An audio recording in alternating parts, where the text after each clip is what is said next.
there's a lot of charter schools in District 5. The question is, why do you think that is? And what do you think the role is, or your role in supporting district schools and charter schools in District 5? Honestly, one of the things that I've been hearing a lot, and I was doing, my wife and I were doing the math yesterday. Everybody says that our enrollment keeps declining, but it's the number of students, it's pretty sturdy throughout the district.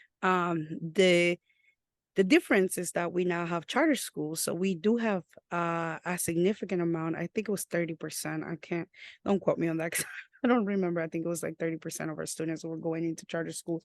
But we're crunching numbers right now. One of the things that I want to make sure that I am able to do as a board member, and I think that I'm deviating from the question just because I want to say this because it's important as far as the charter school question is concerned. It's like really crunching the numbers, understanding our budget, knowing what money is giving to every school, how is it being spent.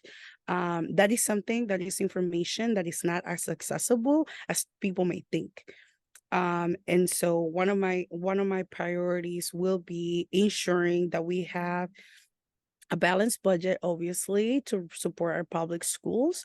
But I also think that it's important for us to be transparent about the numbers. I think that we're not having enough conversations around us losing our students to charter schools. And so long term, the charter school model is not going to be sustainable long term because we're seeing that, at least for me, from my vantage point and the way that I am seeing this challenge is if our charter schools do not thrive or do not succeed, all of those students can always come back to public education. If public schools do not thrive, unfortunately, all of our children cannot go to charter schools. There's going to be a deficit.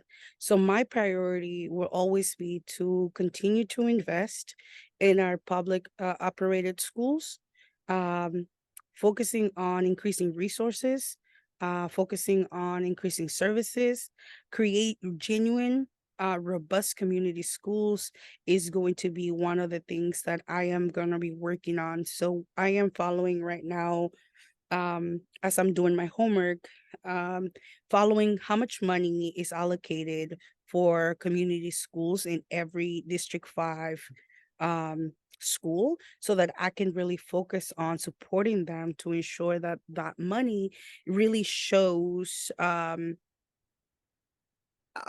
more robust way of engaging families, that is going to go towards supporting academic achievement, and that we really have community schools that have all the services that our families need. So if you ask me, one of the first things that I would do in supporting our public schools is creating a needs assessment. What do we need? What services do we already have, and what else is needed? I don't know if that answers some of the question, but Thank you. yeah, it's Yeah. it's a lot. That is a very heavy question because there's a lot of challenges.